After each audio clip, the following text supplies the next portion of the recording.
Hello friends, नमस्ते। Legal advice by Hima Shukla, advocate Junagadh health plus hospital और KJ hospital Junagadh kidney कौभांड कांडना विडियो नंबर 5 में आपનું હાર્દિક સ્વાગત છે। મિત્રો, આજે આપણે વાત કરવાના હતા મોનિકા બેનની કે જેને તારીખ 9/9/23ના રોજ એડમિટ કરવામાં આવ્યા હતા। અગાઉથી ટાઈમ આપવામાં આવ્યો હતો કે સવારે 10 વાગે તમે આવી જજો, તમારું સિઝેરિયન થશે। હવે અહીંયા મિત્રો એક વાત જોજો કે તમામ લેડીઝના સિઝેરિયન જ થાય છે। અગાઉથી ફિક્સ જ કરી દીધેલું હોય છે કે સિઝેરિયન જ કરવાના છે। 5 લેડીઝમાં ડિલિવરીમાં સિઝેરિયન જ છે। ક્યાંય નેચરલ ડિલિવરી માટેની કોશિશ કે સમય આપવામાં આવ્યો નથી।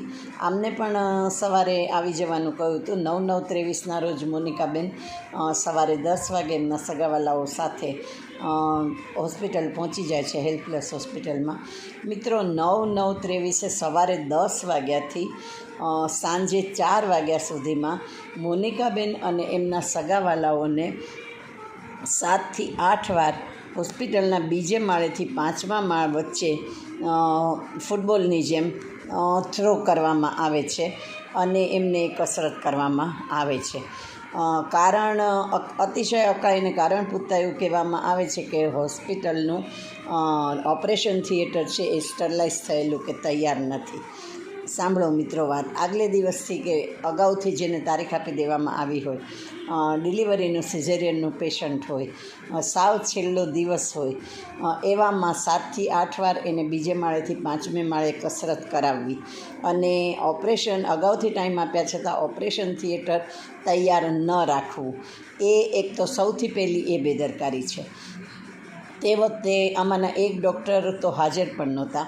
અંતે દર્દીના સગાવાલાઓએ બહુ જ માથાકૂટ કરી અને વિરોધ કર્યો ત્યારે સાંજે 4 વાગે પેશન્ટનું ઓપરેશન કરવામાં આવ્યું અને એને બાબો આવ્યો અને 2 કલાકની અંદર જ આશરે સાંજે 7 વાગ્યાથી 9/9/23ના રોજ મોનિકાબેનની તબિયત બગડવા માંડી અને એમને યુરિન પાસ થતો બંધ થઈ ગયો અને અતિશય દુખાવો થવા માંડ્યો। એટલે ત્યાં હાજર રહેલા નર્સિંગ સ્ટાફને જાણ કરી। નર્સિંગ સ્ટાફ આવ્યો અને કમરમાં કોઈ એક ઇન્જેક્શન આપી અને સિઝેરિયનમાં આવું તો થાય અને મટી જશે એમ કરીને જતો રહ્યો। એમ કરતાં રાત પડી। મોનિકાબેનના આખા શરીરે સોજા આવી ગયા અને યુરિન પાસ થતો બિલકુલ બંધ થઈ ગયો। આ દરમિયાન અવારનવાર નર્સિંગ સ્ટાફને બોલાવવામાં આવે છે ને આવે છે, 3 વખત ઇન્જેક્શન આપીને પાછા જતા રહે છે, પણ કંઈ જ ફેર કે સુધારો થતો નથી। અને મિત્રો, નોટ કરવાની બાબત એ છે કે આ સમગ્ર ટાઈમ દરમિયાન છેક બીજે દિવસે સવાર સુધી હોસ્પિટલના એક પણ ડૉક્ટર, સિઝેરિયન કરનાર ડૉક્ટર પોતે કે બીજા કોઈ પણ ડૉક્ટર ઢૂકતા નથી કે દેખાતા નથી, ચેક કરવા આવતા નથી, શું થયું શું નહીં એની તપાસ કરતા નથી। બેનને યુરિન પાસ થતો નથી। હવે બીજે દિવસે સવારે નર્સે પણ રાત્રે એમ કહી દીધું કે આનાથી વધુ હું કંઈ કરી શકું એમ નથી, કાલ સવારે ડૉક્ટર આવે ત્યારે વાત। વિચારજો આ કન્ડિશનમાં કે માણસની આખી રાત એની ને એના સગાવાલાઓની, પેશન્ટની નવું જન્મેલું બાળક હોય અને કેવી રીતે પસાર થાય। જેમ તેમ કરીને રાત કાઢી અને બીજે દિવસે સવારે 10 વાગે જ્યારે ડૉક્ટર આવ્યા ત્યારે એમને હાથ ઊંચા કરી દીધા કે કિડની અફેક્ટેડ થઈ ગઈ છે અને અમે આમાં કંઈ કરી શકીએ એમ નથી, એટલે તમે કેજેમાં જાઓ। એને કેજેમાં મોકલવામાં આવ્યા। કેજેવાળાએ પણ કહ્યું કે બંને કિડની ફેલ થઈ ગઈ છે અને અમે આમાં કંઈ કરી શકીએ એમ નથી। હવે મિત્રો, તમામ પેશન્ટના સિઝેરિયન જ થાય, તમામ પેશન્ટની કિડની ફેલ થઈ જાય, એક પછી એક પેશન્ટને કેજેમાં રિફર કરવામાં આવે, ત્યાં સુધી કેજે હોસ્પિટલની કે એના ડૉક્ટરોની, ડૉક્ટર ઝાલાવાડિયા વગેરે જે કોઈ હોય એને પ્રશ્ન થતો નથી કે આવું કેમ થાય છે। એક જ હોસ્પિટલના આટલા પેશન્ટો આટલા તાજા સમયમાં સિઝેરિયન દરમિયાન જ કિડની ફેલ થયેલા કેવી રીતે આવે છે, એ કંઈ તપાસ કરતા નથી, એ કોઈ પૂછતાછ કરતા નથી. એ માત્ર તરત જ પેશન્ટને આઈસીયુમાં લઈ અને ડાયાલિસિસ ચાલુ કરીને પોતાનો ધંધો રોજગાર ચાલુ કરી દે છે. એટલે બહુ નિશ્ચિતપણે આમાં જે કેજેની અને આ લોકોની જે સાંઠગાંઠ હોય, કારણ કે આમને તો પૈસા ગવર્મેન્ટ આપવાની હતી આયુષ્યમાન યોજના નીચે, એટલે એને તો પૈસા મળવાના નહોતા.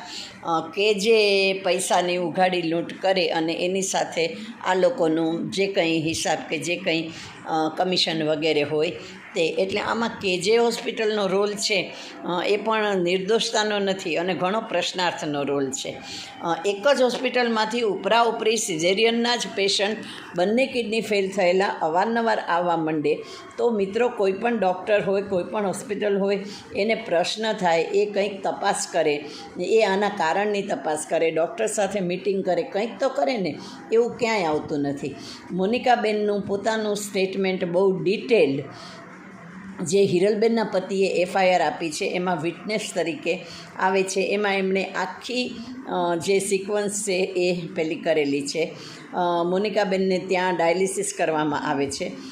તે પછી મોનિકાબેન ડાયાલિસિસ માટે 3 મહિના સુધી હાટકેશ હોસ્પિટલમાં આવે છે અને અંતે એવું નક્કી થાય છે કે આમની કિડની ટ્રાન્સપ્લાન્ટ કરવી પડશે. એટલે જે અમુક દિવસનો જ બાબો, તે પછી 3 મહિનાનો થયેલ બાબો, મોટું એક ચાઇલ્ડ ઘેર છે અને આ પેશન્ટ એના સગાવાલા 3 મહિના સુધી આ રીતે સતત ડાયાલિસિસ ઉપર પેશન્ટ રહી અને અંતે કિડની ટ્રાન્સપ્લાન્ટની વાત આવે છે. આ થઈ બીજા પેશન્ટની વાત. કેટલી બધી ઘોર બેદરકારી. તમારું ઓપરેશન થિયેટર તૈયાર ન હોય, તમે પેશન્ટને ટાઈમ આપી મૂક્યો હોય, એક ડૉક્ટર હોય નહીં બેમાંથી, ઓપરેશન કરી દીધા પછી તું કોણ ને હું કોણ, આપણી જવાબદારી પૂરી થઈ ગઈ, બીજે દિવસે સવાર સુધી કોઈ પણ ડૉક્ટર દેખાતા નથી કે આમની કંઈ પણ ટ્રીટમેન્ટ થતી નથી. બધાનો ફૂટબોલની જેમ કેજેમાં ઘા કરવામાં આવે છે. તો વિચાર કરો, આ આખા ઇસ્યુનો વિચાર આપણે આ પેશન્ટની જગ્યાએ આપણને કે આપણા કોઈને મૂકીને જ્યારે વિચારશું ને ત્યારે આપણને ખબર પડશે કે કેટલું બધું થાય. હોસ્પિટલમાં જ્યારે ગૃહિણીને એડમિટ કરવાની હોય એનું એક ટેન્શન હોય, એની ડિલિવરીનું, એને સિઝેરિયન કહી દીધું હોય ત્યારે એનું, નવા આવનાર બાળક માટેની એક આતુરતા હોય, એક હોશ હોય, નવા આવનાર બાળકની ખુશી હોય અને એ દરમિયાન તાત્કાલિક જ 2 કલાકની અંદર જ પેશન્ટની હાલત જીવન મરણ વચ્ચે ઝોલાકાતી થઈ જાય. ડૉક્ટર કોઈ જવાબ આપનાર હોય નહીં. અને આવું મિત્રો બને ને ત્યારે આપને એક એડવાઇસ મારી એ છે, આ વિડીયોઝ કરવાનું કારણ એ પણ છે કે ડૉક્ટર્સને બોલાવવાની સાથે સાથે જ્યારે પણ તબિયત બગડે અને ડૉક્ટર્સ અવેલેબલ ન હોય ને ત્યારે સીધા પોલીસને ખબર આપો, કે 181ને ખબર આપો, 181ને, મહિલા પોલીસને, કે અમારા ઓપરેશન થઈ ગયા છે પણ તે પછી અમે ભગવાન ભરોસે છીએ, અહીંયા કોઈ છે નહીં અને આ રેશ એન્ડ નેગ્લિજન્ટ માટે ડૉક્ટર સામે કાયદેસર કાર્યવાહી કરો. તાત્કાલિક પોલીસ આવશે ને તે પહેલાં ડૉક્ટર આવી જશે અને એને આવવું પડશે. હવે આ અમુક જે પ્રાણીઓ છે ને એની સાથે ટેકલ કરવાની અમુક જ રીત આપણે અપનાવવી પડે એમ છે. સામાન્ય રીતે મેડિકલ નેગ્લિજન્સનો કેસ હોય તો તેમાં પોલીસ, કોર્ટ વગેરે બધા જ લિનિયન્ટ હોતા હોય છે, કારણ કે દરેકની એવી માન્યતા હોય છે કે ડૉક્ટર ભગવાન છે અને ડૉક્ટર જાતે કરીને કોઈ પેશન્ટને નુકસાન કરતો નથી કે એનો એવો ઈરાદો હોતો નથી. પણ અહીં મિત્રો અમારો લો એપ્લાય થાય છે. લો એમ કહે છે કે પહેલી વખત થાય એને ભૂલ કહેવાય, બીજી વખત થાય એને મૂર્ખામી કહેવાય અને ત્રીજી વખત થાય એને ઈરાદો કહેવાય, ઇન્ટેન્શન, જેને અમારી ભાષામાં કહેવામાં આવે છે. તો મિત્રો, અગાઉના આટલા કેસ બની ગયા હોવા છતાં, 5મા મહિનામાં હિરલબેનનો કેસ બની ગયા હોવા છતાં ફરીથી 9મા મહિનામાં મોનિકાબેન આવે છે, સેમ હિસ્ટ્રી રિપીટ સાથે, એનાથી ખરાબ દશામાં આવે છે. એટલે તો આ માત્ર મેડિકલ નેગ્લિજન્સનો કેસ નથી, આ ડૉક્ટરના બેસ્ટ પ્રયત્નો છતાં પણ કુદરત પાસે એનું કંઈ ન ચાલ્યું હોય કે પેશન્ટ ફેલ થઈ ગયા હોય એવી ટાઈપના કેસ નથી. પણ આ ઈરાદાપૂર્વકની બેદરકારીનો કેસ છે, જે અંગે વિગતવાર કાનૂનને લગતા જે બધા આમાં પ્રોવિઝન્સ છે કે જે જોગવાઈઓ છે કે જે એપ્લિકેબલ થઈ શકે એમ છે અને કરવી જ જોઈએ, એ મિત્રો આપણે આગલા એપિસોડમાં જોઈશું.